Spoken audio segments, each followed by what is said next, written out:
Hello, everybody, and welcome to the In From Japan podcast, episode 92.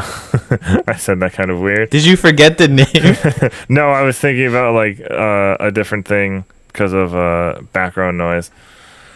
Okay. But the podcast where we talk about the latest news on Japan-developed games and other things in relation to them, available on YouTube and in most places podcasts can be found. As always, I'm your host, Erroll Maas, with my co-host, the phenomenon from Suriname, Jason Corder. Hey. And we don't have any housekeeping for you. It's been a very tidy week. We don't usually have we haven't had housekeeping in a while, but we've just been doing this podcast and not really doing any of the little spin-offs because. We've been doing a lot of other stuff, working on things. This takes up a lot of our time as is. Yeah. So bear with us. Also, we don't get paid for this. It's a labor of passion. Yeah. So we're gonna go straight to the Japanese games we've been playing. So I've been playing the same stuff I've been playing since last week. So Super Monkey Ball Banana Mania, Puzzle Bobble 3D, Final Fantasy 14, Monster Hunter Stories 2. But but it's pretty much, I don't have anything really that notable to say about most of them, except for Super Monkey Ball Banana Mania. Suezo for Monster Rancher is now available. So I got that. Ooh. It didn't really make any difference. It's just a visual change, I'm still annoyed that you can't use guest characters in the mini games, but what can you do? Yep. Puzzle Bobble 3D, however, is getting a bit hard. I'm on level 19, and the pile of bubbles you have to hit, it moves around now. Oh no. So sometimes I miss, and it's not great. And I did get the first power up, which changes a section of bubbles to whatever color bubble you have.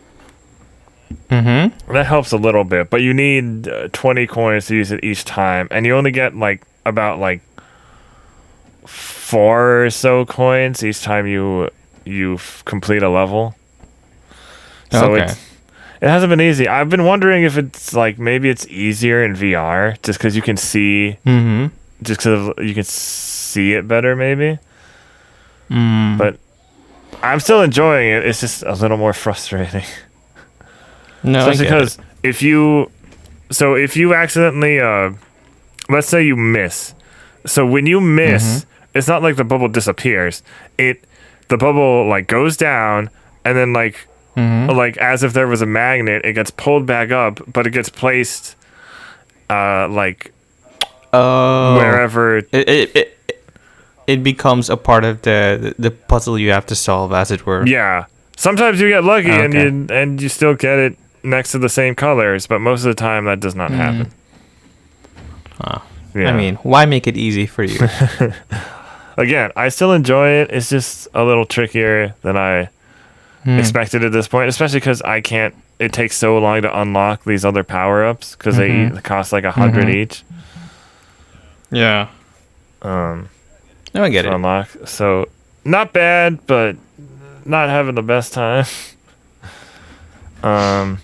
Otherwise, Monster Hunter Stories 2, I've been doing some quest stuff and leveling up my monsties, and then Final Fantasy 14, just making my way through Shadowbringers, doing some dungeons with some friends. I finally changed my sword, by which I mean the glamour on my sword, because I was using the Yokai Watch. Was it Whisker of the Brave Cat? No, it's Fang of the Fearless Cat. That's some hairy business right there. And I changed it because I got a sword. Because my problem with a lot of the Dark Knight swords is they're the kind of swords that are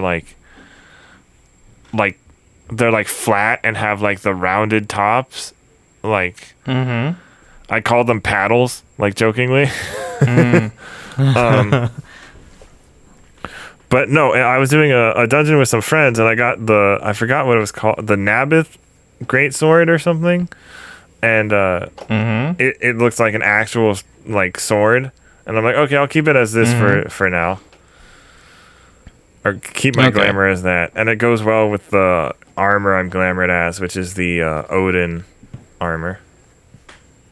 So how are you liking Shadowbringers? It's fine. I don't think Stormblood? this is gonna. People are going to be How shocked. dare you? But I don't think the story is all that great. And I'm Gasp. almost done. Clutches pearls. It's not bad. I don't think it's bad or anything. It's definitely better than Stormblood. I'll tell you that much. But it's like, I don't think it's as amazing as I've always been told.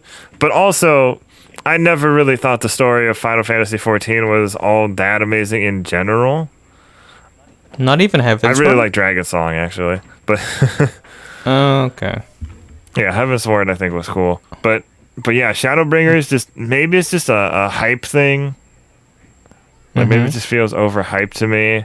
Maybe it gets really good in these last couple of I only have maybe 2 dungeons left. But in all fairness, it could also be that you and I, if we were playing Final Fantasy XIV, we'd probably be rushing through the story, trying to catch up to where Endwalker is but I'm not starting. a lot of the times I forget stuff in the story, but I'm not skipping scenes like on purpose or anything. No, not like that. But I guess we have a different appreciation for the story versus someone who has had a bit more time to digest it. Yeah. But yeah, that's all I've really been doing on the Japanese side of games. Okay. Yeah. So I guess we'll cover what I've been playing then. Yeah. I've quite literally played Metroidvania. With me beating Metroid Dread and me also playing Castlevania Symphony of the Night. So Metroid and Vania, quite literally.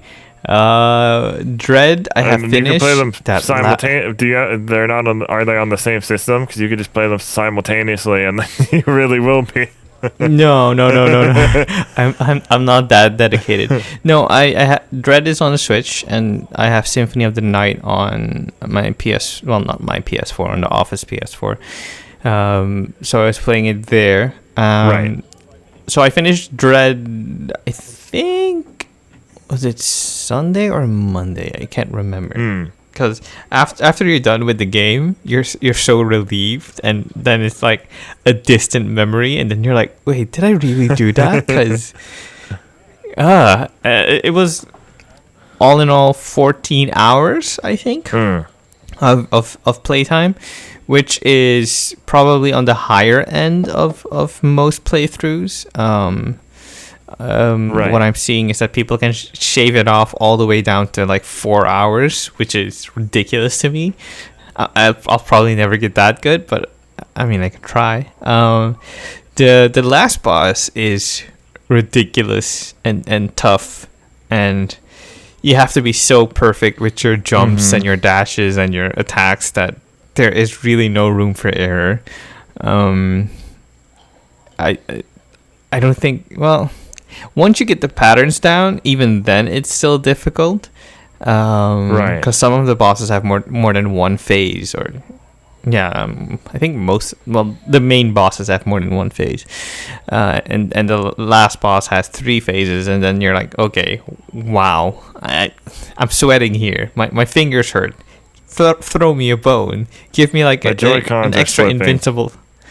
Yeah, my Joy-Cons are slipping. Help me here.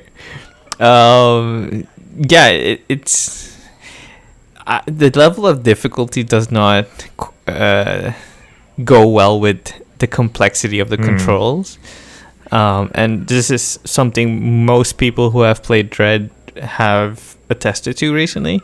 Like, your cognitive load is full when you're playing this game, because you have to dodge, and you have to aim, and you have to roll, and you have to. It's a lot of combinations to keep track of, and they don't always flow well together. Right. And then you kind of panic when you're trying to stay alive, And it's a lot. It could have been solved probably with extra difficulty settings and the ability to remap controls, which I still don't get how this isn't a thing Nintendo implements from the ground up. Weird Nintendo from decisions. The bottom up. Yeah, aside from that, but it could also be. Well, a lot of games don't do that. A lot of Japanese games, I feel like, don't do that. Where they're very rigid in what they're presenting you. It's like, okay, here it is. Don't ask any other questions. It's like, but you could have done a bit more here and there to help us out. But yeah, it definitely does feel like they don't register this as being a problem because they can complete it themselves, and that's something that devs have talked about in the past. Not Mercury Steam specifically, but where they'll try to complete a boss, and if it's really too complex or difficult, then they'll scale it back. But otherwise, it's just, okay, we beat it. I think pretty much everyone in the office can beat it, so I'm guessing all of you playing at home will beat it. Yeah. And that's... I don't think that's always the fairest thing to say, because some people have more difficulties with controls or disabilities, and having that extra buffer would do a lot. Right. Or maybe, they could scale back on the complexity of the button prompts or smooth out certain things, but then maybe it wouldn't be Metroid at the end of it all. But yeah, we'll see how it all plays out during the course of Dread's life cycle and when the next Metroid is inbound. But yeah, it's a pretty game, runs well, tough but fair.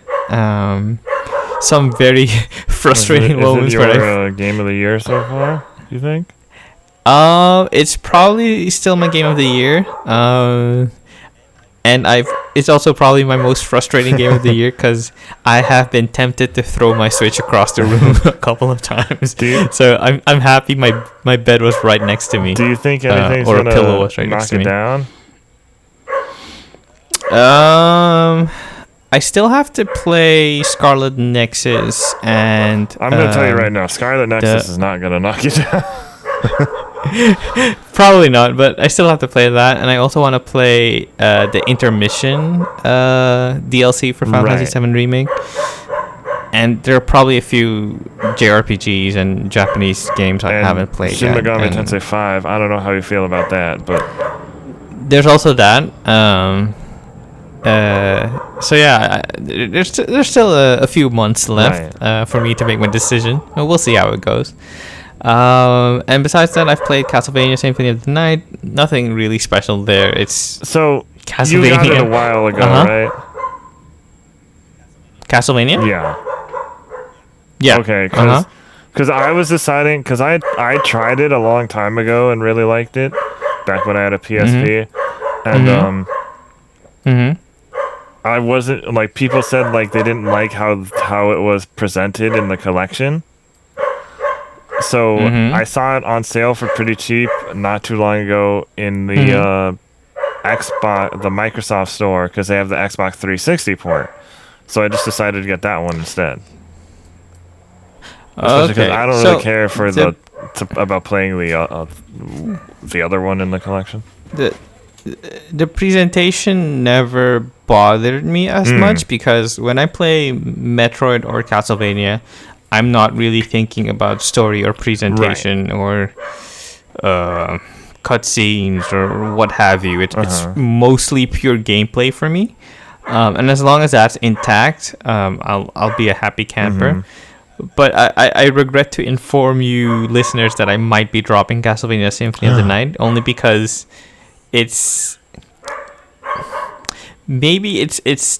too old in the lineage of Symphony of the Night all the way to Aria of Sorrow that it doesn't gel with me quite well. because I think Area of Sorrow is the best Castlevania 2D Castlevania game. And I just have a really tough time getting into Symphony of the Night. I know it's hallowed ground and hailed as probably the definitive Castlevania game, but it just doesn't gel with me, and I think it's a bit too difficult for its own sake. And it just, yeah, you have a tough time getting into it, and I just don't really jive with it. It's yeah, it's just not doing it for me. So I might be dropping it, but we'll see. It could also be that I'm just coming off this high that is Metroid Dread. That's probably a 9 out of 10 for me, and I'm comparing it to a game that's at this point probably a couple decades old, and it's like, yeah, you're not so nice to look at. So yeah, maybe after a cooling off period, I'll get back to it, and I'll have a better appreciation for it. But as it stands now, I'll probably cut it down from my playlist. It'll always be in your backlog, your ever expanding backlog. Yeah, it's always in my backlog, and I kind of think it's hilarious if I'll play this on my PS5. Because this is changing the topic, but because it's October, and I've been thinking about picking up at some point, possibly not anytime soon, but just kind of thinking about it, picking up the Dead Rising games. I have Dead Rising 4 on PC because of somebody gave me a code for it because they weren't using it, and I was like, yeah, I'll take it. And I remember having a lot of fun messing around in the demo of the first Dead Rising. So I've been thinking about playing those games. Okay. Although I thought you didn't do spooky stuff. Well, that's more because there's more freedom in those ones. And a bit more, humor. It's not like... So it's kind of like Shaun of the Dead versus Dawn of the Dead. And I just recently rewatched Shaun of the Dead with some friends too. Okay, that's hilarious. But it's just something I've been thinking about. I noticed that Dead Rising 3 had a demo, still has a demo on the Xbox Marketplace or whatever. So I downloaded that. I haven't tried it yet, but I know some people say 3 is where it goes downhill because that's where it's Switch Studios, but. Well, I'd like to see for myself. You have a code for 4, so I think you should probably just dive into that one, and then maybe go back to see how the other Yeah, I mean, if you're craving more, you could always go back. Yeah, that's a good idea. I mean, I think I'm gonna play the Dead Rising 3 demo first, just to see if you're not gonna waste your time with a full game of 4. I mean, yeah, I guess I don't know. Yeah. Alright, so we're going to move on to the In From Japan J list, recent video game related entertainment news. First we have Gridman teases next anime project, more info to come in winter. This is by Daryl Harding for Crunchyroll. The official Twitter account for the popular tokusatsu turned TV anime franchise, which started with Gridman, SSSS Gridman, teased that the third project was underway for the Gridman universe, with more details on what will be coming to be revealed in the winter, warming up fans with the news that more is on the way. Funimation is currently streaming both SSSS Gridman and Dyna Xenon, which I still need to finish.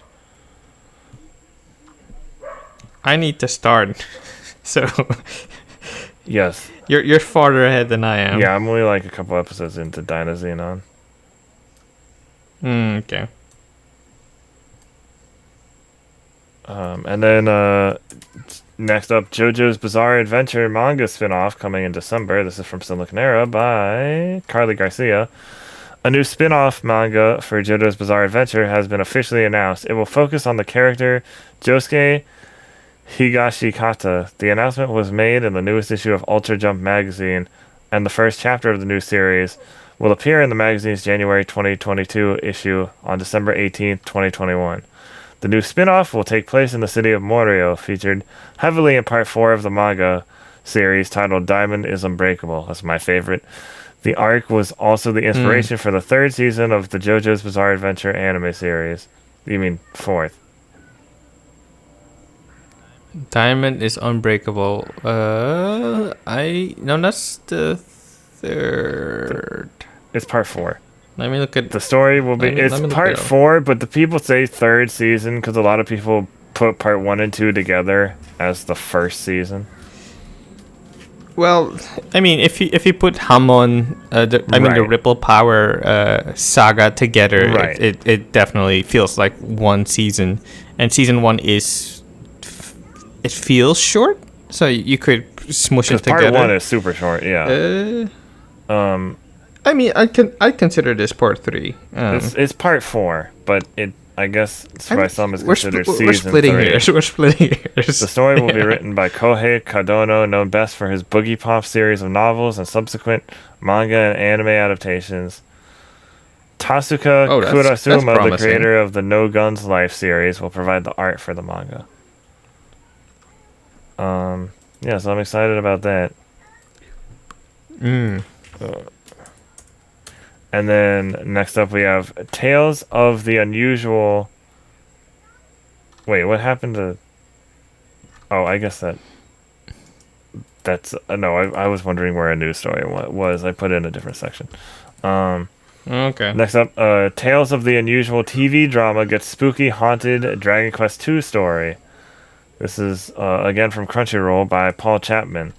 If you're in the mood for a story about a haunted video game, then Tales of the Unusual, known in Japan as Yonimo Kimyo na Monogatari, Monogatan, is an anthology TV drama series devoted to spooky stories. Will soon have you covered because the Fuji TV drama series will broadcast a segment entitled Fukatsu no Jumon, Spell of Restoration, about a man who gets more than he bargains for when he discovers an old Nintendo Famicom along with a copy of Dragon Quest II: The Luminaries of Legend.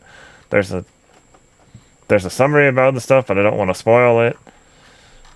But yeah, that's pretty interesting that they're using a Dragon Quest for it was only a matter of time, I guess. I mean, Dragon Quest is so ubiquitous. Cartridge. I'm sure other things have done that. I mean, Dragon Quest is so ubiquitous in Japan that it's probably like what we use for a spoof in the West, being like fairy tales or superheroes as the basis. Right. So yeah, it sounds logical to me. Next up, and this was a big story earlier this week. Live action Cowboy Bebop teaser trailer release. This is by Carly Garcia for Siliconera once again. Netflix released another teaser trailer for its upcoming live-action Cowboy Bebop series. While the show's cast and opening credits have already been released, this is the first real glimpse fans are getting of what the show will actually look like. Netflix announced on Twitter that an official trailer will be released next week. The trailer shows John Cho as Spike Spiegel, Danielle Pineda as Faye Valentine, and Mustafa Shakir as Jet Black, taking on a bounty that won't be making an appearance in the upcoming series. Other cast members set to star in this series include Alex Hassel as Spike's nemesis Vicious and Elena Satine as Julia. So people had to be like, they said this wasn't a scene from the show. This was I mean, that was pretty clear. A lot of people just didn't realize that. To me, at least. Okay. How did you feel about it? It was charming. It's not indicative of the final product, I think. So it is really hard to say if the show will be good or not based on that. But I liked it. It was the best part for me was when John Cho gives that like low growl. When he's looking at an enemy, because that really feels like anime-esque, where you have a sound bite that doesn't really look or feel natural in real life, but you do it because it adds effect to the story, or it helps you carry the story along. So I like that. I think people are also too quick with... Oh, no, go on. Go on. No, and Daniela Pineda, if I'm saying that right, she is lovely, and I think she will surprise people. I've seen her act in the originals and in Jurassic World 2. No, 1 or 2? 2? Is it Jurassic World 2? I think Jurassic World 2. And she doesn't... she always delivers a great performance, I think. And I think she will be the one thing that people take away from the show as being a highlight. Yeah. Hold on. She was in Jurassic World Fallen Kingdom and is also going to be in Jurassic World Dominion. Okay, so she was in part 2. So I was right. Yeah, she's a great actress, I think, and definitely someone I think to keep people your eye are too on. quick to be like, oh, with this teaser trailer too, like, oh, the acting's bad. I'm like, 1, I thought it was fine. 2, if you've seen previous live action anime adaptations, it could have been so much worse. I mean, I don't know if you follow Mother's Basement on Twitter. I do. I met him briefly once. And anyway, and he was like saying, people are saying the acting isn't great, or the show doesn't look great, and he's pointing out to a scene from the anime, I thought, and said, what were you expecting? What show were you people watching? Because this is pretty similar to what the anime is or was. Like, I think people have expectations that don't quite match up to what anime is or can be, or and how that should or can be adapted into another medium. There will definitely be growing pains, and no live action adaptation can be a straight adaptation, I feel, because otherwise it feels like a bad cosplay video. Well, and boring, because you're just watching something you've already seen.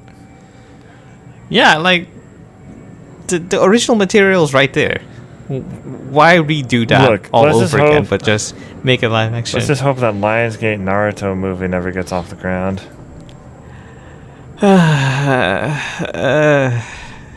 Deep spiritual sigh, because they are probably working really hard to make it a reality. Okay. We'll see. Moving on. We'll see. And this is news more pertaining that's important to me.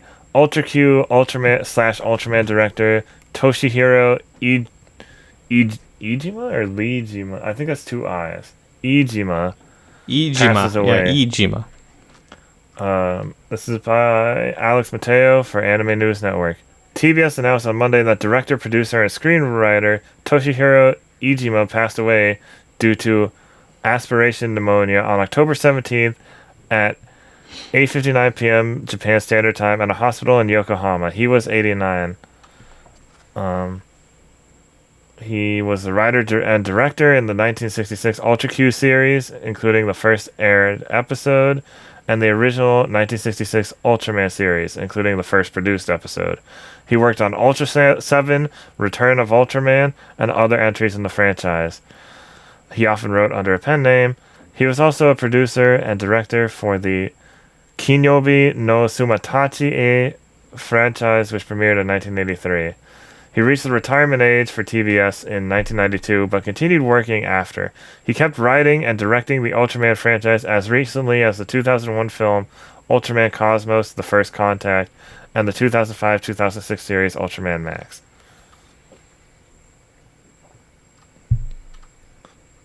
So, he wasn't the creator of Ultraman. But definitely someone important to the legacy of Ultraman. Yeah. And you got to remember, Ultraman and Ultraman, especially Ultra 7, are important to the legacy of Pokemon. Yeah, you will definitely be promoting that kind of work again very soon. Yeah.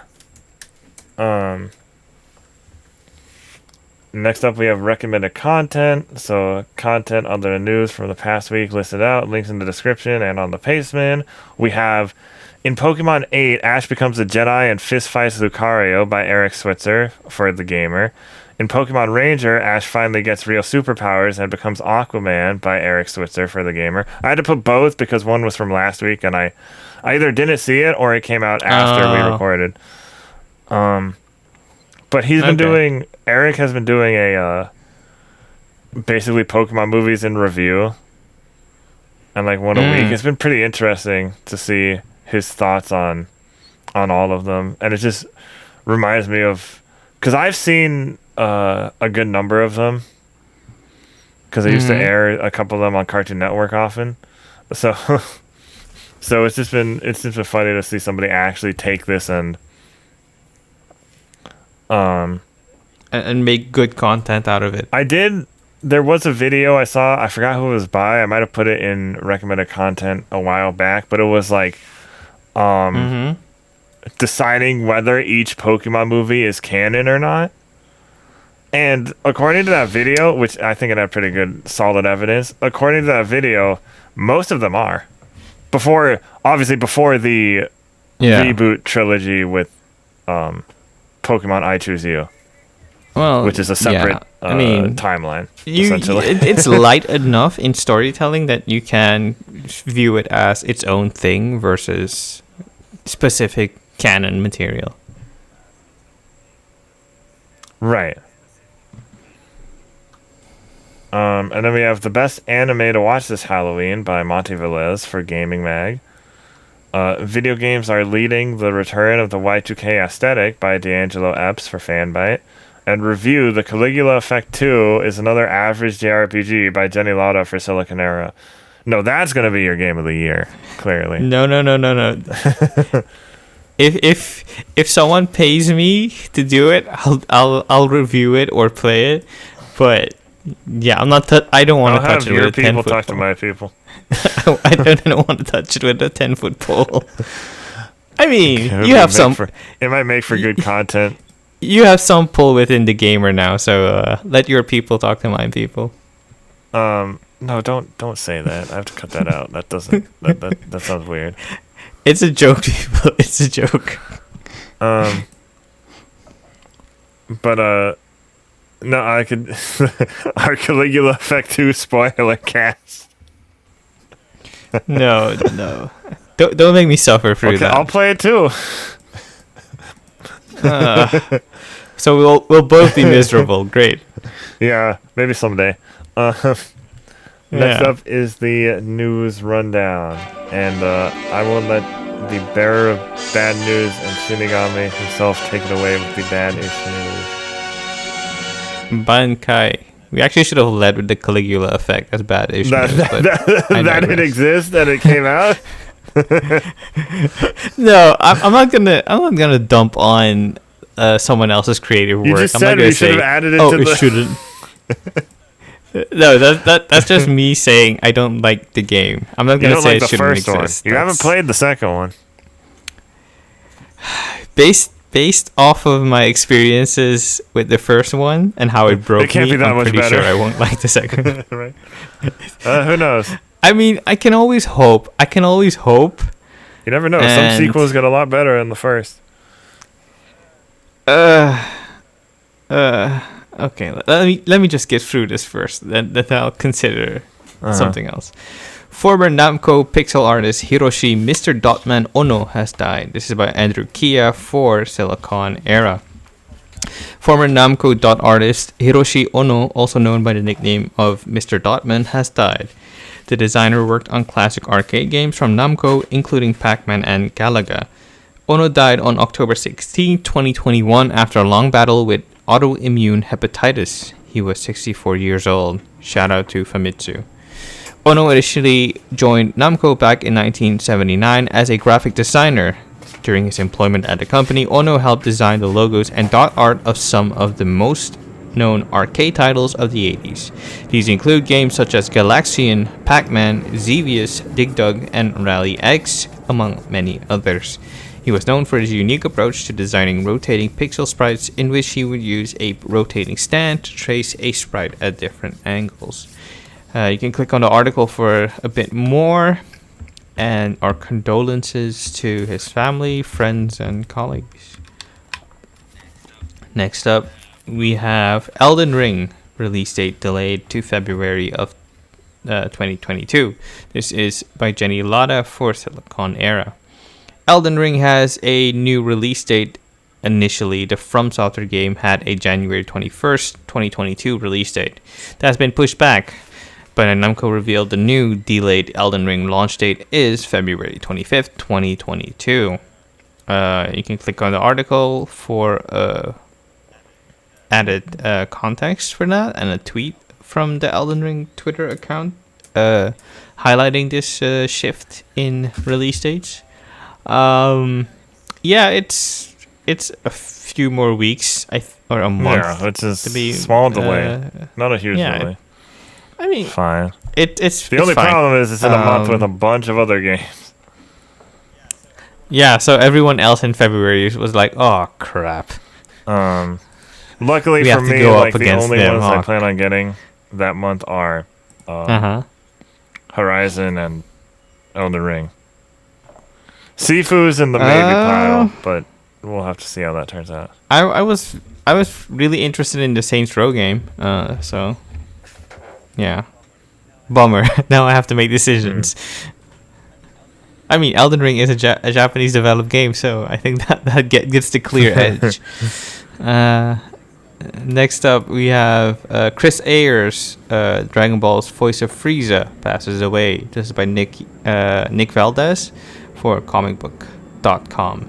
Chris Ayers, the voice of Dragon Ball's Frieza, has passed away at the age of 56. Actor Crystal Laporte revealed the news on Twitter with an emotional post noting that Ayers had passed away on October 18th, surrounded by family and loved ones. In an emotional message, Laporte stated the following: "Chris loved you all. How much he loved other people filled the vast majority of our conversations. To those of you who truly loved him back, thank you. To those of you who stayed in touch, checked on him, reminded him that he was so much more than his job, you were the fuel of his fight. You fed the dreams of a future that kept him going longer than any normal person could go."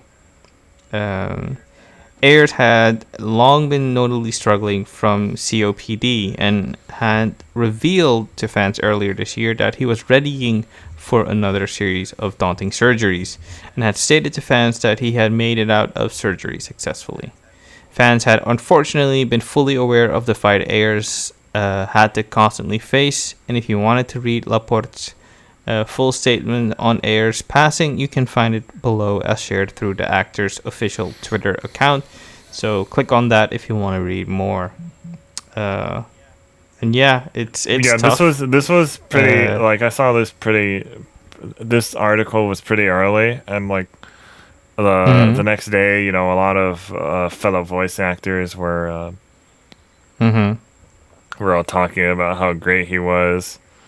Sean Schemmel, who's Goku, Chris Sabat, who's Vegeta and Piccolo, Little Karibo, who voiced Frieza in the Dragon Ball Z Abridged series, and they actually did a thing for him to support him where they got a bunch of other, like Little Karibo and a couple other of Frieza's past voice actors all got together to read The Nightmare Before Christmas. Oh, okay, that's sweet. Well, condolences to his family and friends and colleagues. He was a titan in the voice acting community, and he was very good as Frieza. He made it his own, and for a lot of fans, think his Frieza voice was the closest they've ever gotten to the original Japanese interpretation. I concur. That's usually how they cast these roles, though. But back in the day, Frieza was voiced by they didn't. A woman had a much raspier voice, still memorable, but way different. Yeah. yeah, he did a fantastic job and will surely be missed. I also saw a tweet with someone remembering him saying how Chris told him the reason why conventions were so special, being that it's not about them as performers or artists, people being together, but and sharing like this common love of a thing and being bonded over that, and I think that was pretty sweet. So yeah, rest in peace, Chris Ayers. Moving on to less sad news. In other news, we have Elden Ring network test coming in November 2022. No, 2021. Sorry. That otherwise wouldn't make any sense. I don't have any scoops on any other delays. Okay. So Elden Ring network test coming in November 2021. This is by Jenni Lada for Siliconera. People will have a chance to play Elden Ring ahead of its launch, thanks to a closed network test. Bandai Namco announced people can register at the official website. Everyone except me, apparently. And it will be held on the PS4, PS5, Xbox One, and Xbox Series X. And I'm assuming Xbox Series S as well. People have until November 1st, 2021 to register. The ensuing test sessions will run November 12th to 15th, 2021. You can click on the article for more info, specific times where the beta test will be available, and a tweet from the official Elden Ring Twitter account. Are you gonna partake? Probably not. I mean, maybe, but it's like I already will probably like the game, so. Plus, November is packed with other stuff. Endwalker, Pokemon, Shin Megami Tensei. I'm not gonna have. We have other stuff to do. So I could just wait until the full game is out. It's not a big deal to me. Like, I like From Software games I've played. I love Bloodborne, but I'm not like that big of a From Software fan, you know? Yeah, you're not salivating at the chance to play a new FromSoft game. Next up, Super Robot Wars 30 DLC number 1 includes Sakura Wars and more. Demo now available for PS4 and Switch. This is from Sal Romano by Gamatsu. Whoops. This is from Gamatsu by Sal Romano. I was going a little too fast there. Bandai Namco has announced the contents of Super Robot Wars 30 downloadable content number 1, as well as release a demo for PlayStation 4 and Switch in Japan and Asia. The following series will join the Super Robot Wars 30 roster as part of downloadable content number 1, which is due out in November.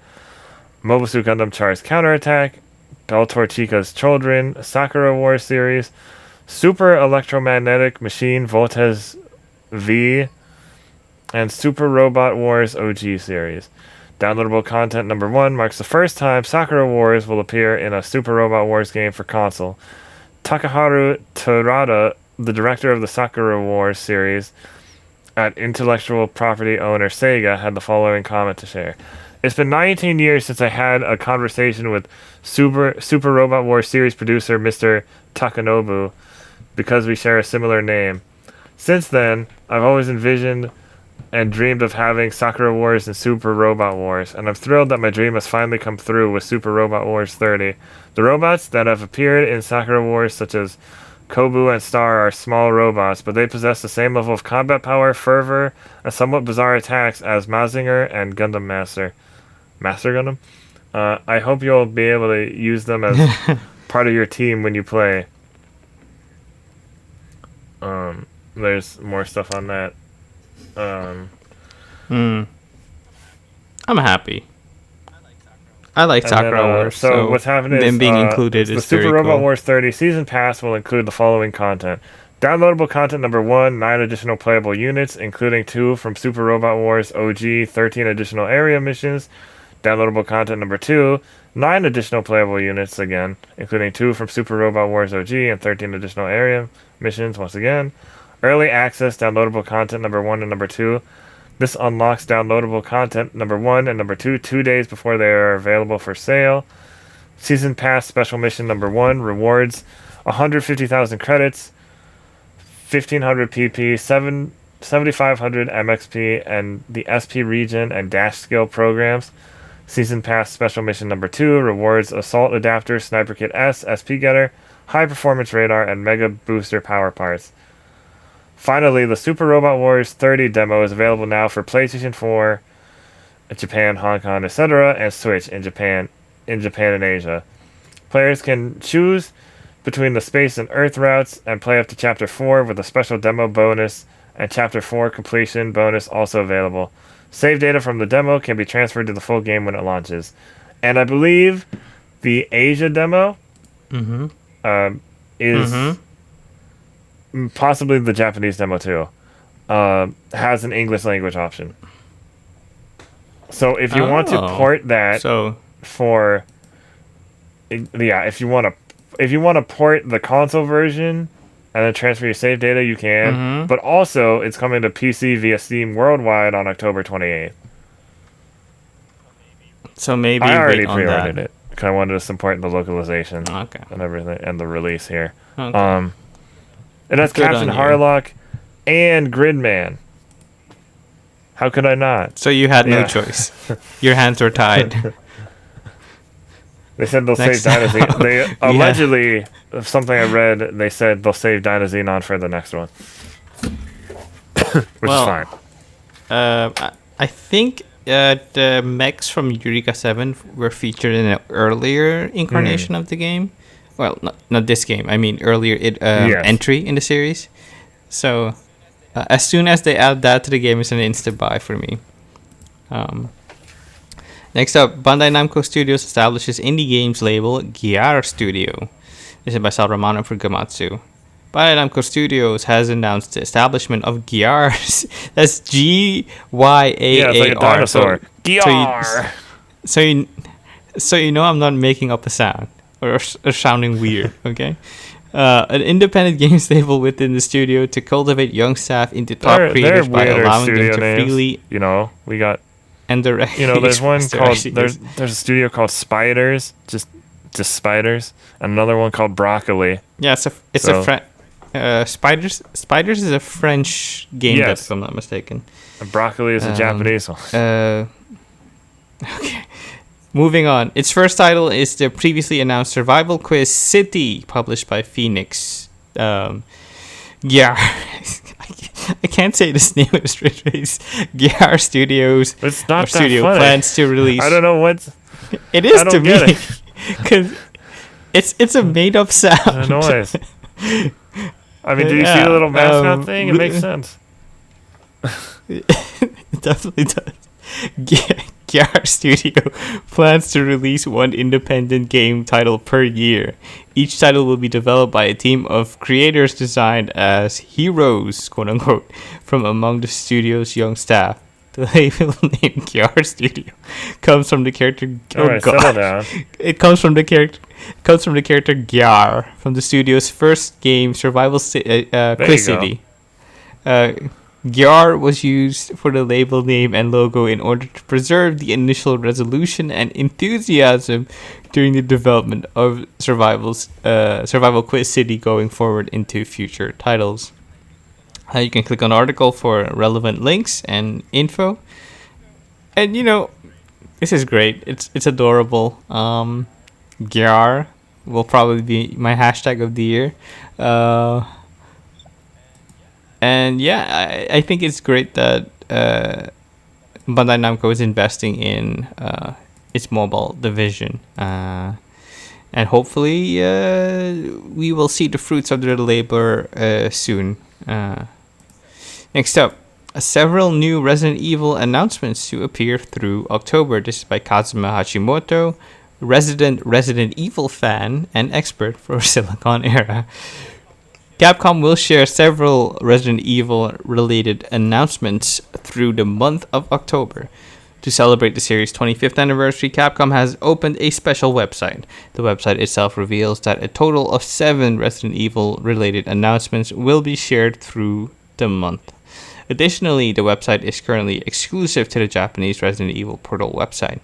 The English website, however, features a special interview with Takeshi Okamoto, a professor of zombie studies. Okay, is that a real thing? Zombie studies. Anyway, these announcements include a special Twitter campaign that players can enter by going to the official Japanese Resident Evil or Biohazard Twitter account. From there, they can submit several entries under different hashtags. This includes tweeting cosplay artwork and memories about the Resident Evil series. Prizes include a BioVillage Puppet Show hoodie and Wolfhound Squad patch vest or set. Sorry. So yeah, probably nothing relevant for us yet, but maybe keep an eye out. Next up, Final Fantasy IV writer wants to remake or remaster Final Fantasy IV The After Years, and that sound you hear is all the fans of Final Fantasy IV proper crying in despair. This is by Andrew Kia for Siliconera. Final Fantasy IV game designer and scenario writer Takashi Tokita wants to create a pixel remaster or 3D remake of Final Fantasy IV The After Years. In an interview with Famitsu, Tokita discussed his work on various past remakes of Final Fantasy IV and the most recent Final Fantasy IV pixel remaster. Additionally, Tokita expresses interest in an FF4 remake on par with the FF7 remake. Shout out to RPG side. Well, that'll be the day. Tokita has a long history with Square Enix. Originally, he worked as a part-time dot artist on the first few Final Fantasy titles. In addition to his art, Tokita also helped conceptualize ideas within the games and later became an official employee. He then went on to work on Final Fantasy IV in a director-esque capacity. He also worked on the later PlayStation, Game Boy Advance, and Nintendo DS 3D remake versions of the game. While these previous remakes include Final Fantasy IV The After Years, the sequel was noticeably absent from the recent pixel remaster. Tokita, who served as a producer and lead designer on The After Years, commented on the sequel's absence with interest in doing a full remake of the title in the future. You can click on the article for the quote and a bit of extra information. I like how Nadia Oxford reacted to this news. And it's probably in line with everyone else who is a fan of Final Fantasy IV in the After Years. I haven't played the After Years myself, so I can't really comment on it. But it is interesting because the way we fans perceive these games, it's sometimes very different to how the devs perceive their games and their legacy. Because the After Years and every other additional content, Final Fantasy IV and maybe other Final Fantasies included, they aren't as favorably viewed as the main titles. But I imagine for him as a dev, there's a lot of love put into that project. So I guess it has a special place in his heart for this. And I can't blame him for wanting to see this given the full remake treatment. So good on you. So you said, can you keep it? Sorry, I tuned out for a sec. But can you give a spoiler-free summary of why Final Fantasy fans would be crying in agony about? It's okay. This is gonna be a very inside baseball thing, but though. If you, okay, spoiler free. If you're a fan of Eureka 7, you dread any and all mention of the Eureka 7 sequel. Is so that AO or whatever? Yeah. AO, yeah, Astral Ocean. So I think it's on par with that. It's not as good quality wise as the original, it was probably kind of unnecessary. Better forgotten from.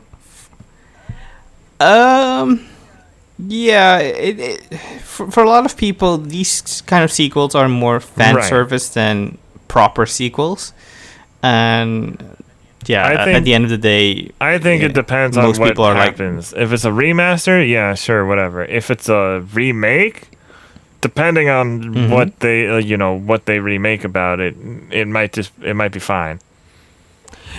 Well, in all fairness, considering Final Fantasy VII Remake has done a far better job than anyone could have expected, this could actually be a good thing where they incorporate stories and elements from the after years and additional material and integrate it into the main story to fill it out more and become its own fully fledged thing if they were ever to do a full 3D remake. So I do think that there is some merit to wanting to do this thing, because people really complained about all the additional material for Final Fantasy VII, like Advent Children, Dirge of Cerberus, Before Crisis, or Last Order, I think, the anime special. Like, plenty of us complained about all those additional stuff. So this might end up being as good as Final Fantasy VII Remake, but we'll never know until we see it. So yeah, that's my 2 cents. All right. Next up in Final Fantasy news, we have Final Fantasy XIV, The Unending Journey stream set. This is by Jenni Lada for Siliconera.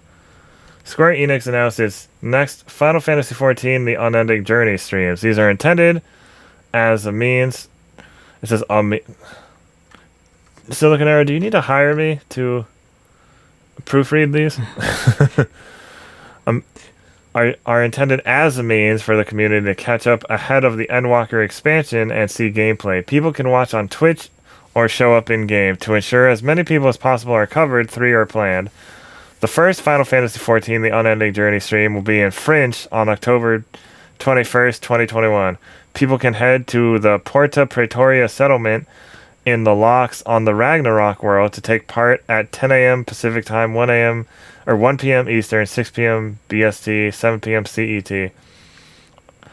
A German stream will appear the next day on October 22nd, 2021. In-game, it will be at the same location, but on Twintania. It will also be held at the same time. Finally, the English stream will be held on October 28, 2021. Like the German stream, it will appear in Twintania at Porta Pretoria. Like the other 2 Final Fantasy XIV streams, people will need to tune in at 10 a.m. Eastern, 1 p.m. Same time. Very interesting that they're doing it on different specific servers like that. Only some of the planned programming for the event came up. Endwalker will be discussed. People can also win prizes like Alphino and Alice minion figures. Also, the reason for it being set in the locks is because the Cloud Deck trial will be shown. During the stream, people will challenge Diamond Weapon. However, as noted at the lodestone, the goal is to only use Paladins. Huh. Alright. I mean, it's in line with what Endwalker's main content would be featured. And then Square Enix details Final Fantasy XIV Endwalker raids and PvP. This is by Carly Garcia for Siliconera. Square Enix updated the special website for Final Fantasy XIV Endwalker with new info about the new dungeons, raids, and PvP content coming in patch 6.0. The expansion is set to release in less than a month on November 23rd, 2021. And if you pre-ordered it, you get early access on November 19th. In June 2021, a small amount of information regarding one of the Final Fantasy XIV Endwalker raids, Mists of the Realm, was released. Director and producer Naoki Yoshida stated that the content will feature an original story. The newly updated description... Oh, I'm not going to do all that, but the new high-end raid, Pandemonium. There's small-scale PvP content. A good introduction to PvP for casual players. And then Pandemonium is supposed to be like, appropriately named. So it's not going to be easy. Alright. So that's it for Final Fantasy news. Next up, Sega Ikebukuro Arcade is reopening just across the street. This is by Andrew Kia for Siliconera. Recent advertisements indicate that the Sega Ikebukuro Arcade is reopening just across the street from the recently shuttered Sega Ikebukuro Gigo Arcade. The location will open on October 22nd, 2021.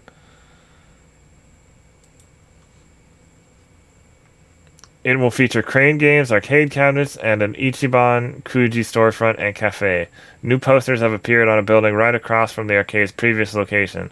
Notably, the building was previously the home of the Project Adores Collaboration Cafe and Game Center. That center shut down in August 2020. The advertised floor plans reveal that the new location will feature arcade game cabinets in the basement. Crane games will fill the first 3 floors, and the Ichiban Kuji and Cafe Center will reside on the 4th. Additionally, the official Sega Ikebukuro Gigo account has been teasing an Ikebukuro project since early October. As shown by official posts, the new Ikebukuro location is the first part of a 3-volume project. While details are scarce, the Gigo account states that more information is coming soon. The original Ikebukuro Sega arcade location closed its doors on September 20th, 2021 after 28 years of operation. Genda Sega announced that it would hold special events to celebrate the arcade's 20th anniversary.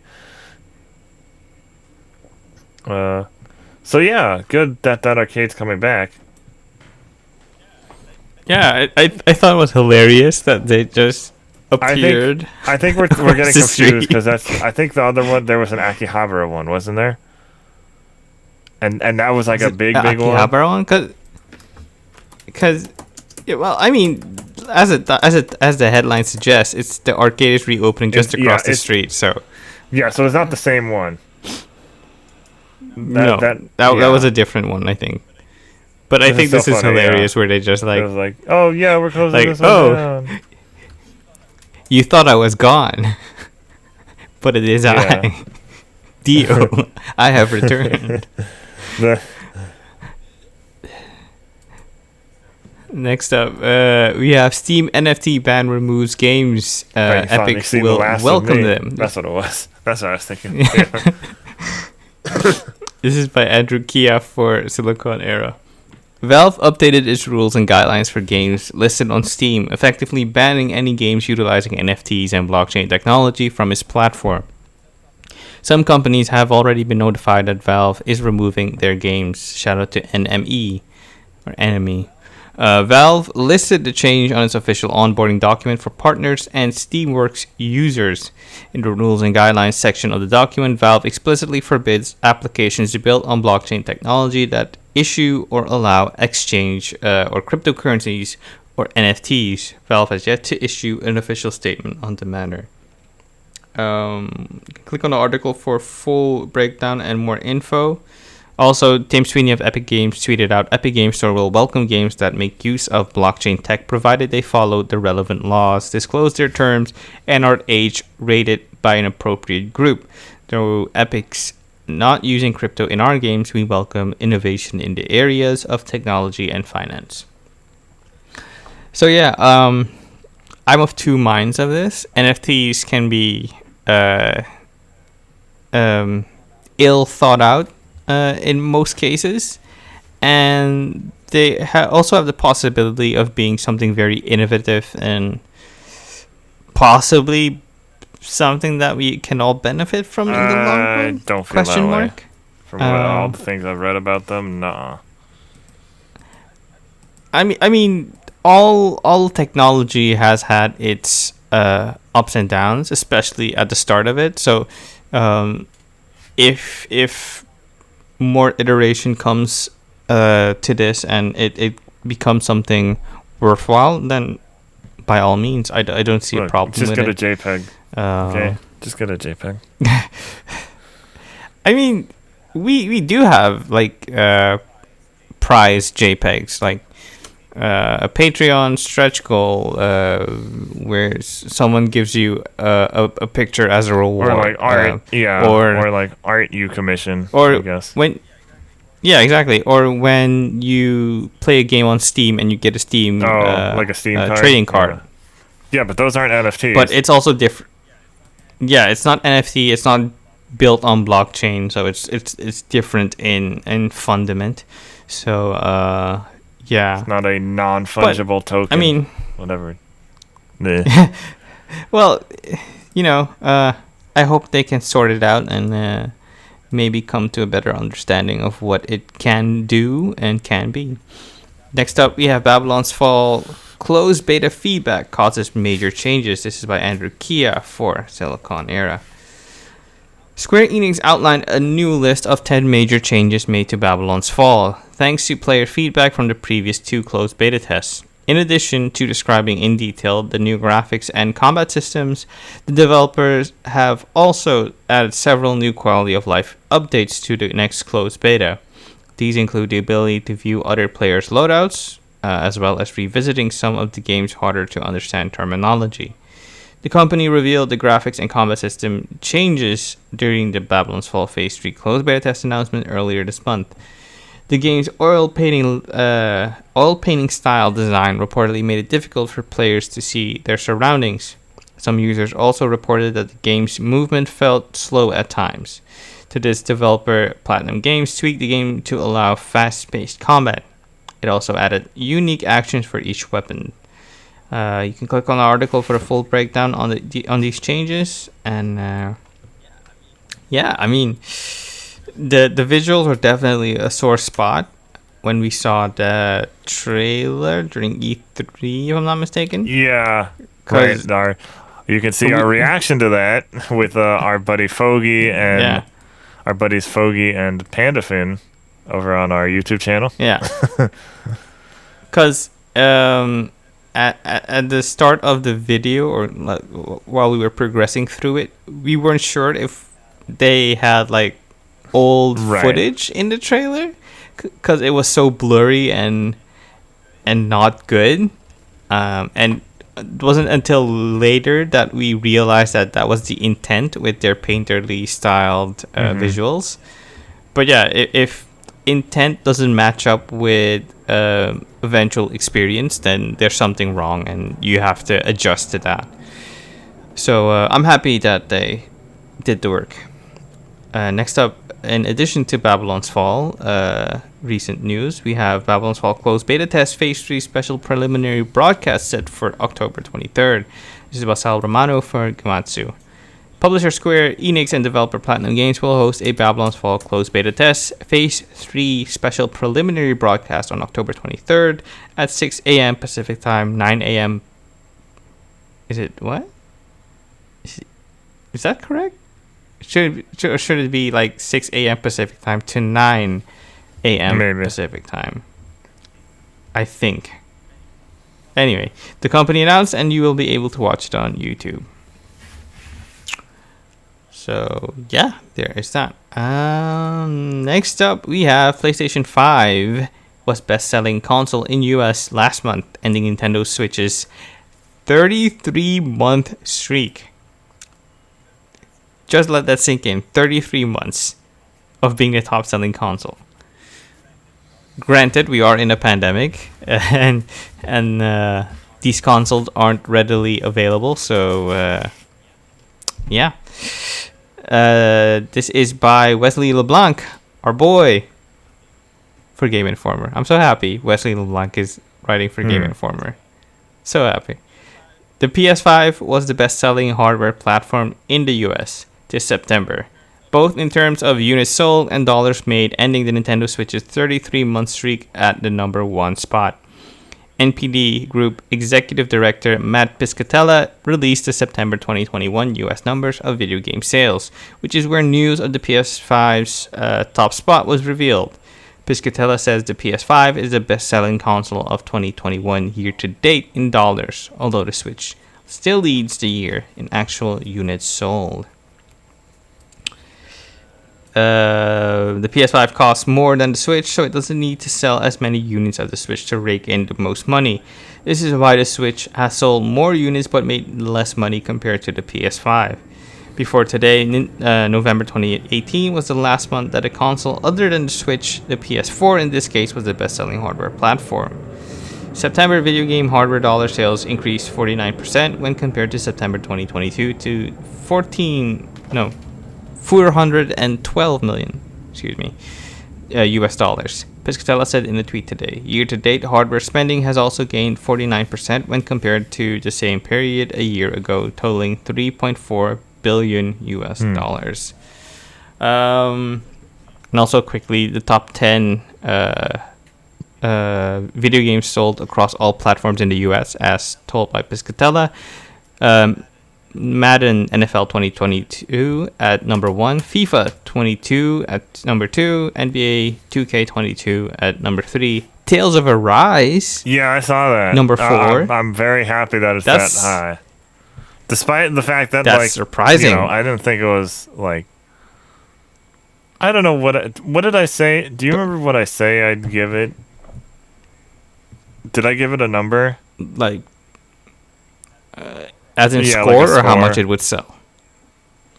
I think you would give it a 6 or 7. I think a little higher than that, like maybe 7.5, almost 8. Yeah, I mean the second half really soured us on the eventual score. Yeah.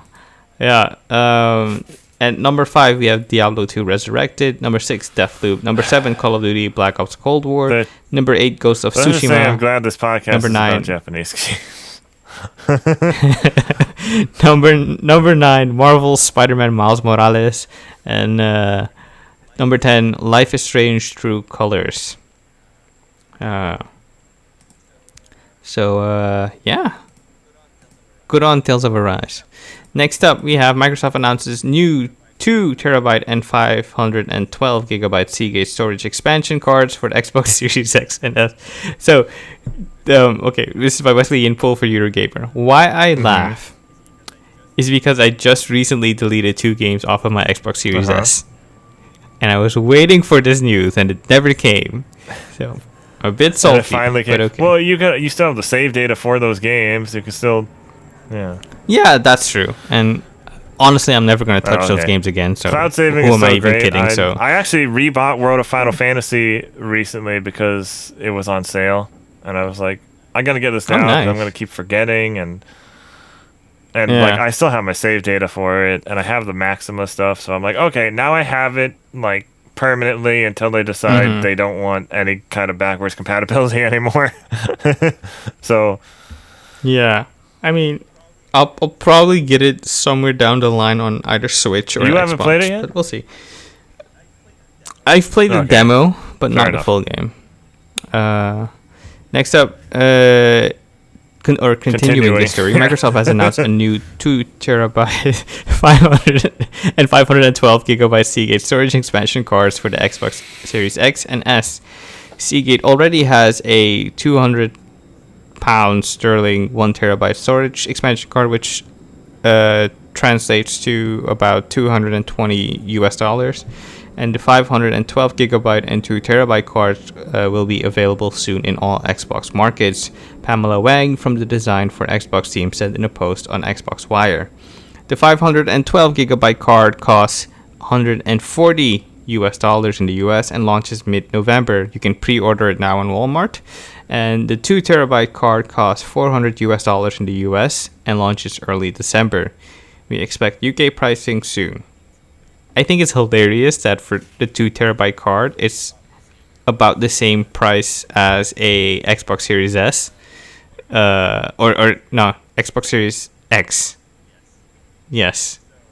So, if possible, you could get a second Xbox Series X instead of the 2 terabyte card. But, utility is it's something else for everyone else. So your mileage may vary.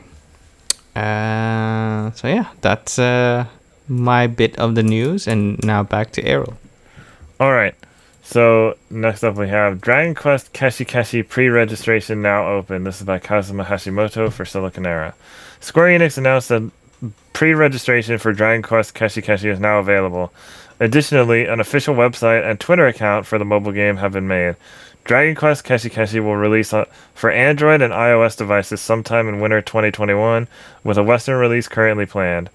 Users can pre-register for the game through the App Store, Google Play, and through the SNS service line. Pre-registration is also available through Square Enix's Bridge service. Additionally, the official Twitter account is currently holding a special campaign. However, it is exclusive to Japanese users. The official website for the title reveals how gameplay will function. Players will need to line up erasers of a similar design in order to clear the stage. The game will feature a handful of areas, each with several stages for players to go through.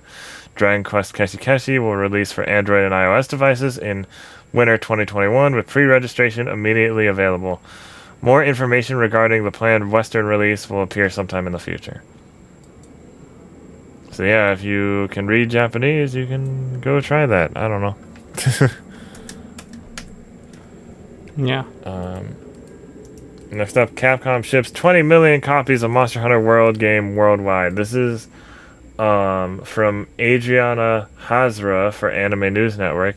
Capcom revealed on Tuesday that it has shipped 20 million copies worldwide of its Monster Hunter World game, including the Monster Hunter World Iceborne Master Edition release.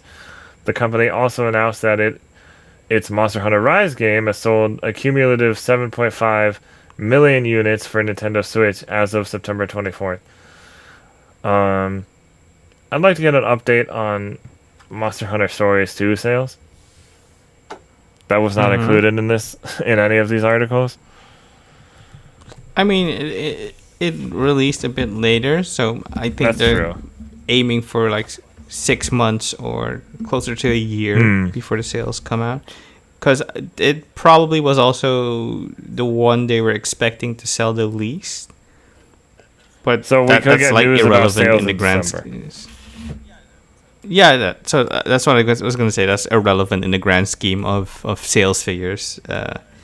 But yeah, I think closer to 6 months is when you're going to get the information. I mean, I know it's selling well. Yeah. Better than expected, so that's good. Yeah. Yeah. So maybe there's a chance of a Monster Hunter Stories. I think there's a very high chance now. And Erroll was a happy camper for the rest of the year. Next up, Mobile Suit Gundam Battle Operation Code Fairy Volume 1 launches November 5th. Debut trailer is also featured online. This is by Sal Romano for Gamatsu. Publisher Bandai Namco and developer BB Studio have released the reveal trailer for single-player action game Mobile Suit Gundam Battle Operation Code Fairy. That is a mouthful. It will launch for PS5 and PS4 beginning November 5th worldwide. Mobile Suit Gundam Battle Operation Code Fairy will be available in 3 volumes, which can be purchased either as a bundle in $49.99 US standard and $59.99 US deluxe editions, or separately for $19.99 US each. Volume 1 will be available on November 5th, followed by Volume 2 on November 19th, and Volume 3 on December 3rd, with 1-day early access to anyone who pre-orders either the standard or deluxe editions. You can click on the article for a full breakdown. Real quick, what's the game about? It tells the story of the Noisy Fairy, a secret unit led by Alma and under the direct control of Caligula of the Principality of Zeon during the 1-year war. The unit struggles to break down through the North America continent. The game features a top-notch action from the Mobile Suit Gundam Battle Operation 2, while providing a deep and extensive side story for both fans and newcomers alike. Explore the world of Code Fairy as unbreakable bonds are formed in the midst of the brutality of war. Yay! More English Gundam gaming content. So, if this floats your boat, I'm happy for you. Next up, we have Suda51 said Grasshopper manufacturer owns Shadow of the Damned IP. Also relevant to the story, I see that they were recently acquired by NetEase. That's breaking news. NetEase Games has acquired, Grasshopper Manufacturing is joining NetEase. So, yeah. This is by Jenni Lada for Siliconera. In a new interview with Destructoid, Goichi Suda51 Suda confirmed Grasshopper Manufacturer retains the rights to Shadows of the Damned. He also went on to discuss the possibility of Garcia Hotspur returning. While nothing was confirmed, he did suggest a desire to work with Garcia and characters like the Silver Cases, New Type Kamui, and Midorikawa again. Specifically, he said that there is definitely a possibility of multiple past Grasshopper manufacturer characters and IP returning. Shout out to Destructoid. You can click on the article for the full interview and choice tidbits. So, yeah. Yeah, I think he that'd also be cool if that was remastered, because I don't know if there's a way to play it right now. On Steam, if I'm not mistaken, and probably GOG. I'd have to check. I didn't know if it was ever. I didn't know it was ever on PC. Let me look it up for you real quick. What am I looking for? Search. I think I have it in my Steam backlog. Shadows of the Damned. No, it's not on Steam. I was mistaken. That's the other Grasshopper manufactured game. Yeah, so I don't think it's ever been on PC. That can't be right. I'm looking it up as we speak. PlayStation 3 it was released and Xbox on 360. Doggone it, I was wrong. Oh well. So you're saying there's a chance. Next up, we have Sakurai says putting Sora into Smash Brothers happened by chance. This is by Kazuma Hashimoto for Siliconera. Masahiro Sakurai disclosed details in his Famitsu column about the process of getting Sora into Super Smash Bros. Ultimate. While the quote doesn't go into great detail, it reveals that Sora's inclusion happened by chance. Having been the most requested character among the Smash Bros. Fans, there were several hurdles the team had to overcome to get Sora into the game. Shout out to Ryokutia 2089. Sakurai mentions in his column that there was an incredibly high barrier that the team had to overcome to put Sora into Super Smash Bros. Ultimate.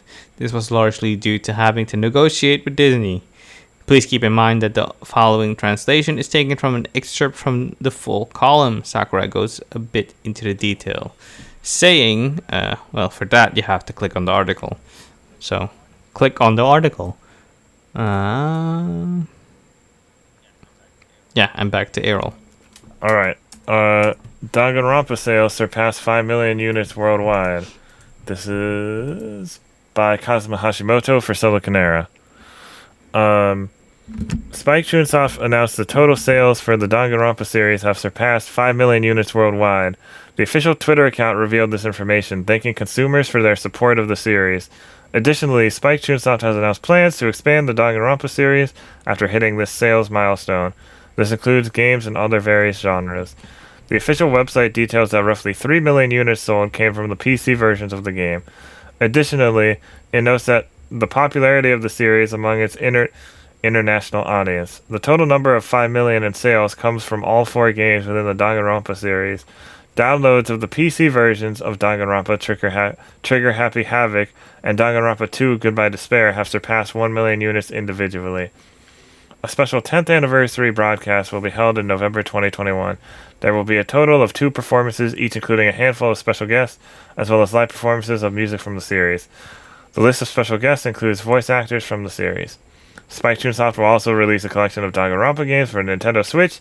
Danganronpa Decadence will release in December 2021. It is a compilation of several games. It will include Danganronpa S Ultimate Summer Camp and Danganronpa V3. I still need to play 3. Maybe one day. Same. I mean, the collection is coming to Switch, so we have a Next good up, excuse. And this was news from today. Hisui and Zorua and Zoroark appear in Pokemon Legends Arceus. This is by Jenni Lada for Siliconera. There's a new Pokemon Legends Arceus trailer, and it offers a better look at an old one. Earlier in October 2021, a found footage video hinted at new Pokemon that will appear in the game. Now, quote-unquote, Professor Oak restored it. In so doing, it revealed the unknown characters in the end are Hisui in forms of Zorua and Zoroark from Pokemon Legends Arceus. Now that the video is cleared up, much of it offers a look at a snowy area in Hisui. Things begin with a number of Snoruns showing up. They appear in a cluster together, and we learn about their habits in the wild. After that, the video heads to a forested area. It is there that Hisuian Zorua and Zoroark appear in Pokemon Legends Arceus. Zorua is initially the primary focus, but as the videographer attempts to get closer, Zoroark appears. And they are ghost normal types. First of their kind. Yeah, I read that. That's cool. Okay, next up we have Animal Crossing New Horizons paid DLC announced. This is by Jenni Lada for Siliconera. An Animal Crossing New Horizons Happy Home Paradise paid DLC expansion is on the way. This new add-on will give players jobs at Lottie's Paradise Planning Resort developer. The Animal Crossing New Horizons Happy Home Paradise paid DLC will function similarly to the Nintendo 3DS game Animal Crossing Happy Home Designer. People will head to an archipelago to design vacation homes for different villagers. Different islands will have different themes and everyone will have requests. You can learn to use things like partition walls and pillars. People can also change lighting, add soundscapes, and polish furniture to add effects. People can also buy new furniture only available at the resort to use in their home islands. You can click on the article for a full breakdown and a video. This is a very cool thing, and unfortunately it will be the last big thing Nintendo will put out regarding Animal Crossing. So, yay? Question mark. Are you going to dive back? I don't know. I think I haven't played Animal Crossing in so long that the cockroaches are my villagers now.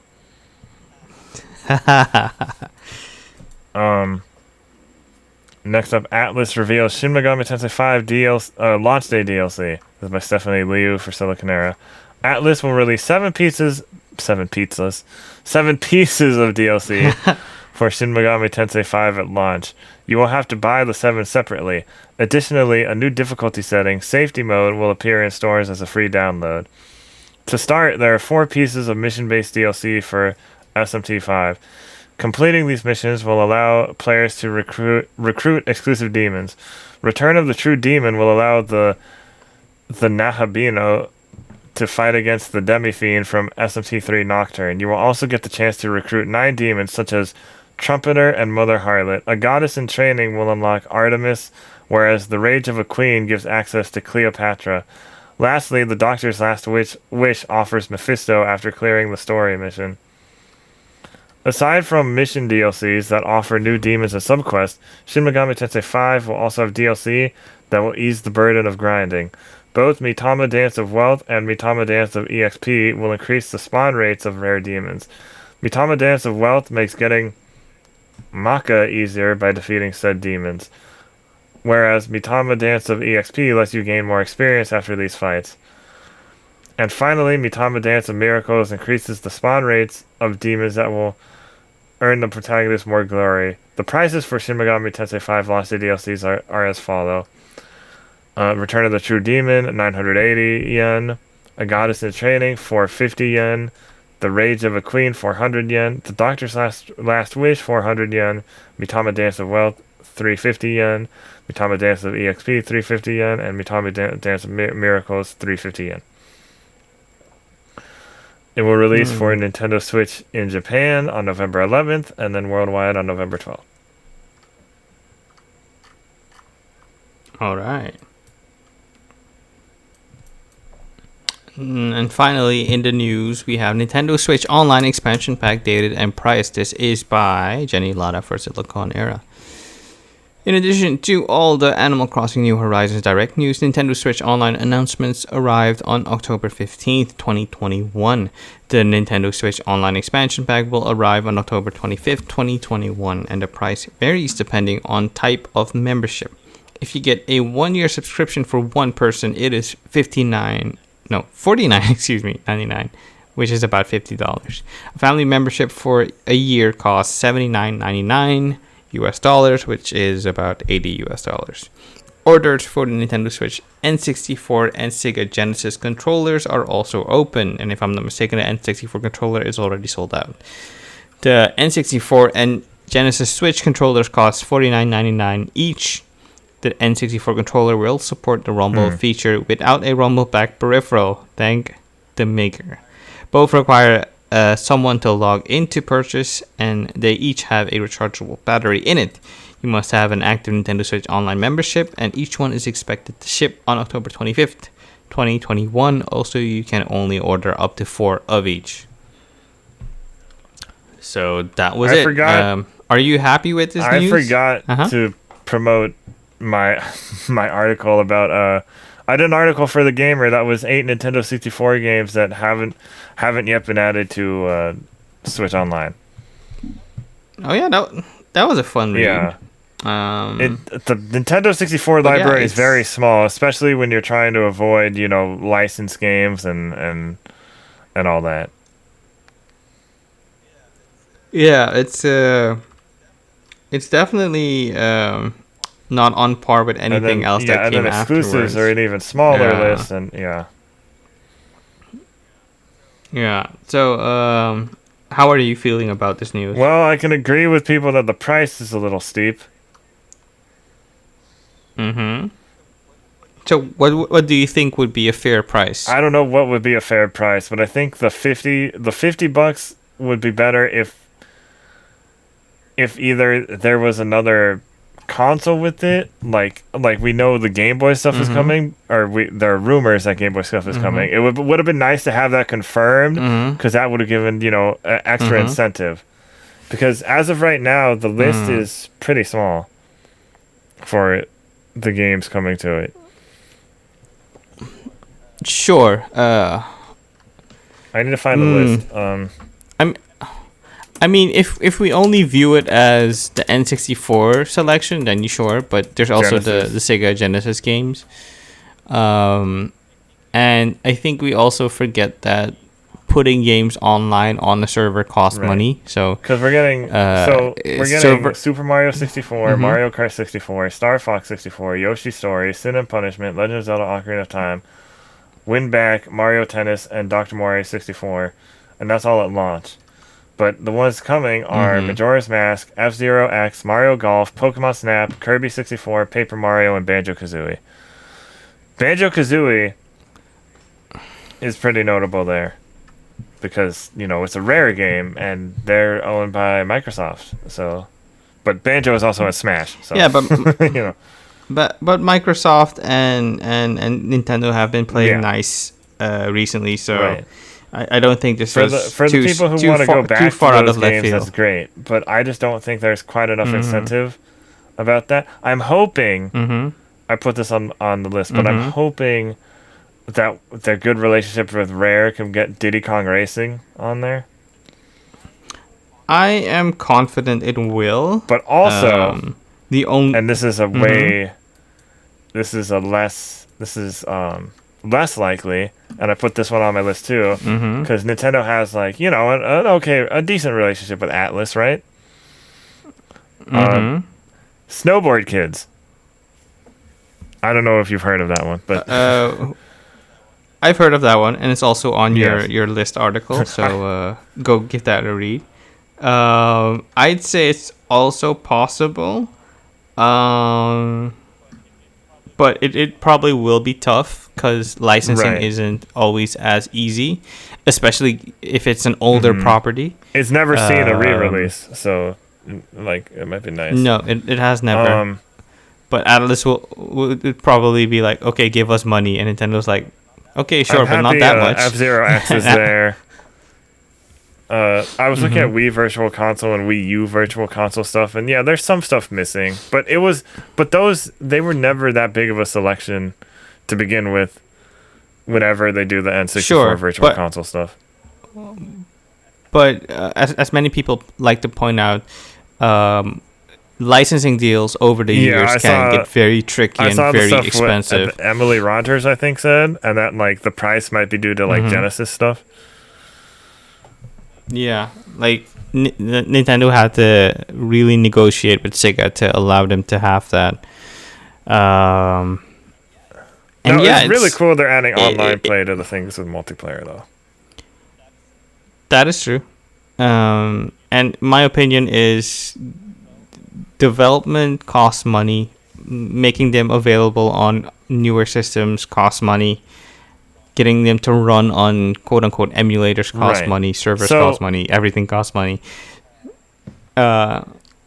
If I don't know if you follow Jim/Jane Sterling, James Stephanie Sterling on YouTube. Yes. James Stephanie Sterling. I don't know where I get the Jane from. Anyway,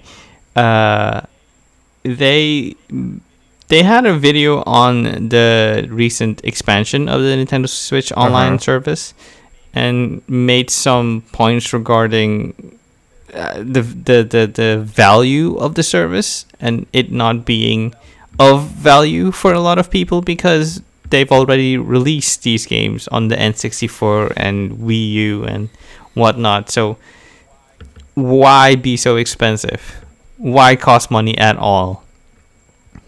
And yeah, it's tough.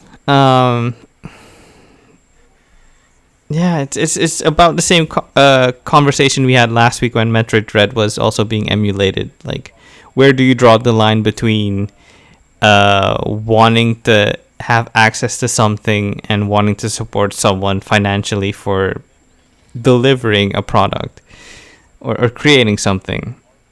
And are we owed access to something just because we want to? Or it's definitely a very tough subject and a conversation worth having, I think. And we have no moral obligation towards a capitalistic system. Because companies are going to do what companies do best and work for their best interest in probably 90% of all the cases. So why should we be the one burdened with responsibility? But then again, doing good is never about what's fair. It's about doing good. So I just wonder if with the rumored Game Boy stuff, I just wonder why they wouldn't announce that yet. Announce it? I think it's... People would not be happy if it raises the price again. Especially that soon. So that's why I'm like, they should have... I mean, maybe they're not ready to yet, but I think it would have been good. Maybe they don't have enough games for it. They didn't feel like they had enough games for it yet to justify announcing it. Well, it's going to be $50 a year, right? Okay, $50 a year is still doable. Yeah, PS Plus is $60 a year, and it arguably gives you less games depending on when you... Depending on context, it gives you less. Modern games, yeah. And if we look at Game Pass is well, at its base level, for a full year, it's $120. But so do you want to pay $100? Exactly. So we all know how people view Nintendo as kid stuff and a toy. So I don't think $120 was going to be feasible for Nintendo. I don't think the Game Boy stuff is going to add to the price.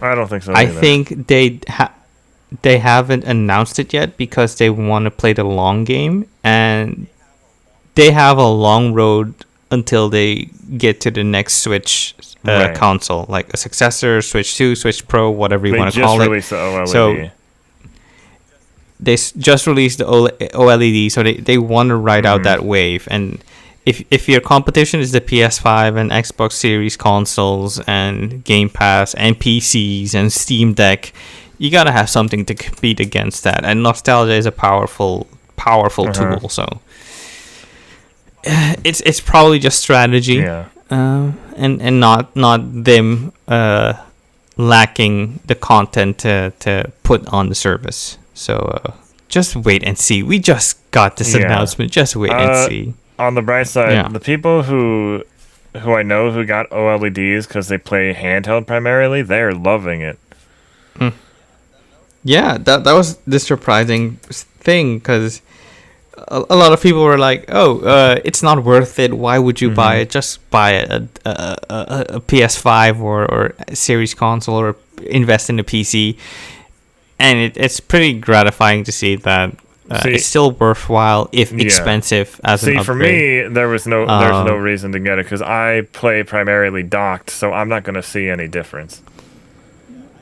Yeah, I play primarily handheld, and the added battery life would be a great boon, and the bigger screen, the better visuals would also be great for me. But I can't justify putting down $300 or is it $350 for a brand new Switch. Maybe if I'm gonna give my old Switch to a family member, as like a Christmas thing or whatever, maybe then. But as it stands now, I can't justify buying it, especially if rumors turn out to be true that the next Switch console will be releasing in the next year. So it's I have an ever-growing backlog. I don't need to add more to it, so I'll be fine. All right, so we do have a main topic because we have we're going over our usual. Well, not really. We have a kind of an in-between thing: the early time limit and the later time limit.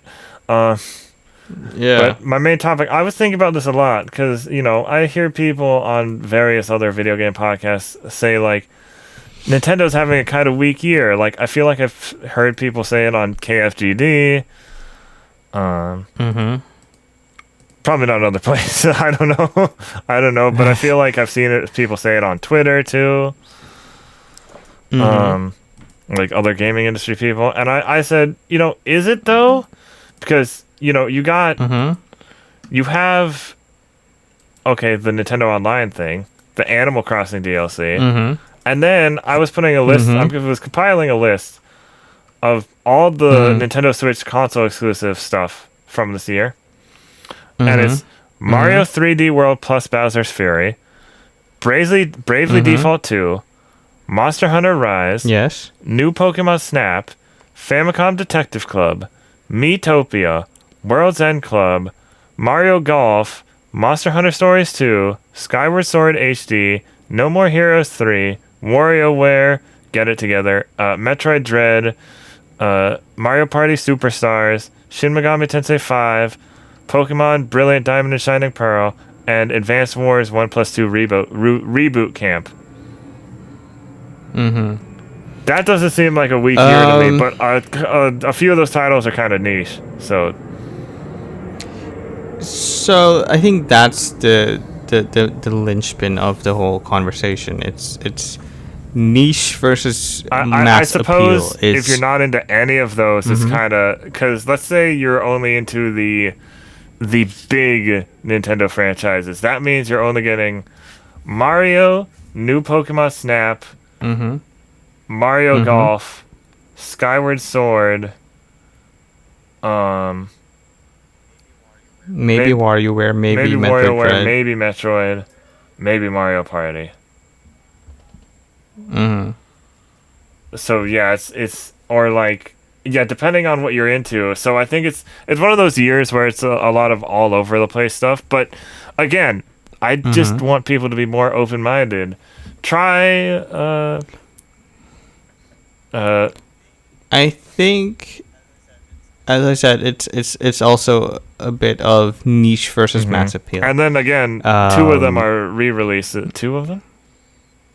Two of them are re-releases, and two of them are remakes, and a couple. And World's End Club is, technically a port because it was on Apple Arcade first.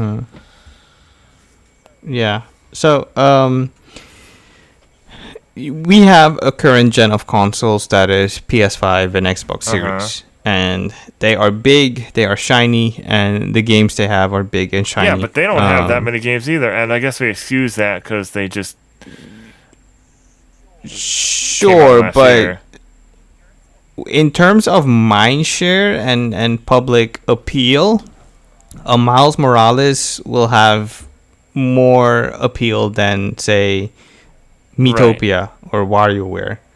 That's not to say one is better than the other per se, because that's personal taste. And I think we are aware as an industry that the Switch is not the primary console for most people. It's the secondary. It's what you have next to your PC or next to your PS5 or next to your Xbox. And I think also that kind of skews the perception as the Switch. Yeah, it's a bit on the lower end of the priority list. That's why I placed it. Yeah. And we also have to admit or be reminded that it's still a pandemic.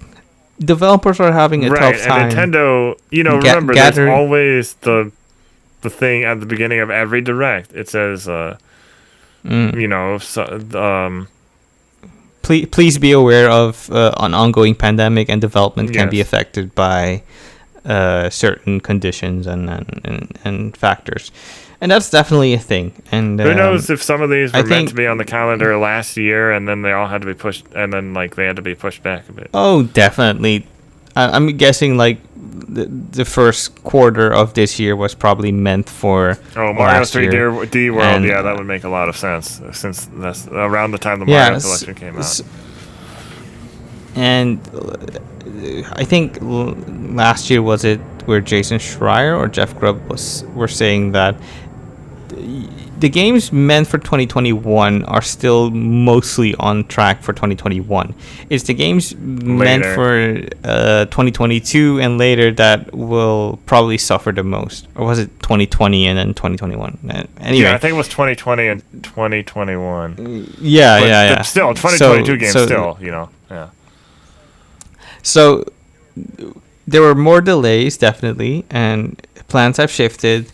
What was supposed to be the year of the Switch Pro got moved to next year, and possibly, maybe rumored.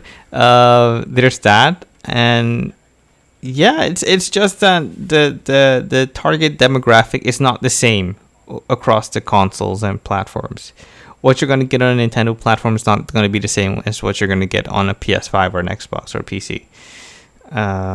You get a Switch because you want Nintendo games. You don't get a Switch because you want to play FIFA or Doom or if it's a Switch console exclusive and maybe you don't play on PC. In the case of Monster Hunter Rise, Monster Hunter Stories 2. Well, if you don't have Apple Arcade, World's End Club, Bravely Default too. Yeah, it's to me, these games are very well made and possibly even very good. I don't know. You didn't seem to like Famicom Detective Club very much.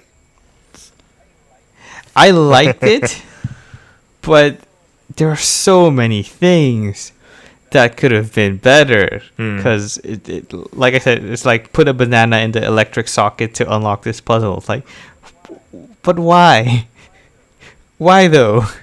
A lot of that. And if you're not into JRPGs or niche Nintendo properties or quote-unquote kiddie stuff with Mario or what have you, then there's not a lot to look at if you want big and shiny.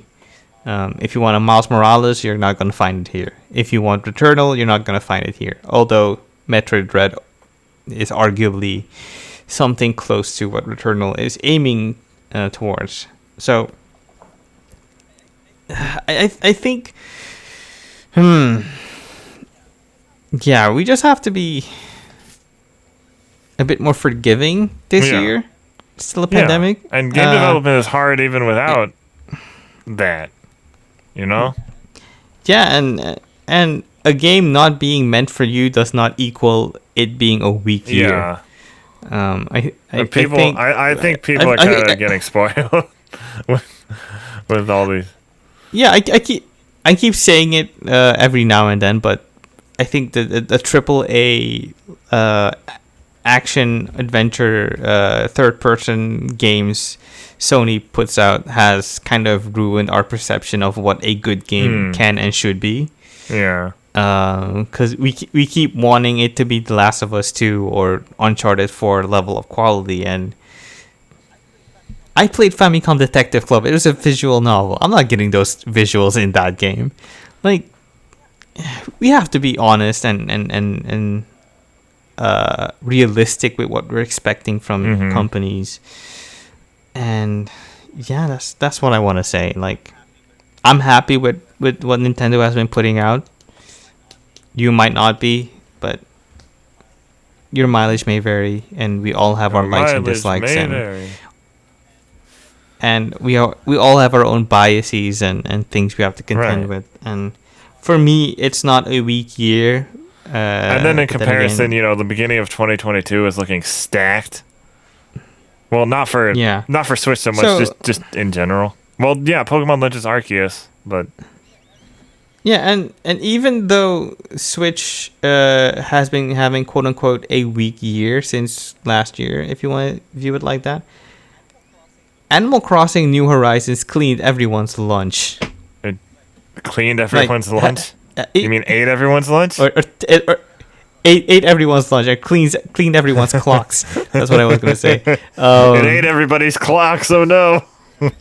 Yeah, it ate everyone's clocks. And if you look at those sales figures, you can not argue that Nintendo is having a weak year. It's like it maybe doesn't have the massive appeal you're looking for, title, but not that it matters. But I forgot Pac-Man 99. Not that because that was free, but there is that. But yeah, it's different things for different peoples. Don't go expecting other metrics for a console that can't handle that. So, but yeah, we're kind of beating a dead horse with this topic, so I guess we should close it. Close it as soon as possible. Yeah, I mean, again, it's try more things, be more open-minded. That's all I want from people. Yeah, but then again, our opinion doesn't have to be the opinion of everyone else. I'm just saying it's good to have variety and like at least try. It would be like that's nice. You don't have to if you don't like something. That's fine. That's allowed. I'm not saying you have to play this and this and that. No, just like try some stuff out of your wheelhouse every once in a while. You never know what you might end up really enjoying. I didn't like. Yeah. I didn't like strategy games much, and then I played Into the Breach, which of course was up my alley because of Pacific Rim and stuff like that. Or like, I was never big on Zelda, but I love Wind Waker. That's probably a better example because that's a Japan developed game and a Nintendo game. There you go. I mean, yeah, you can say it's a weak year, but with the caveat that it's probably meant to reflect your taste, and then it will be a weak year. I'm telling you right now, it's a great year for Mon games. Yeah, and for me, it's also a great year for trying out new games. Like I normally wouldn't have tried out Famicom Detective Club, and lo and behold, I've done that. I've done Metroid Dread. I've done lots of other stuff like Monster Hunter Rise, and yeah, I've had fun with the games I've played this year, and that's all that matters. And that should also matter to you. Yes. Yeah. So that's the topic of the show. Yeah. And I think with that we can close this week's episode. Is next week going to be our Halloween episode? Well, are we going to pretend to be people from the evil timeline? No, I'm just kidding. I mean, we can put on fake beards and have I already have podcast like a that. real one. Well, I'll put a fake beard and mustache down. Thank you for listening. Stay safe out there. Get vaccinated if you can. Wash your hands. Shower. Wash your butt. Wash below your knees. Wash your face. Wash your face.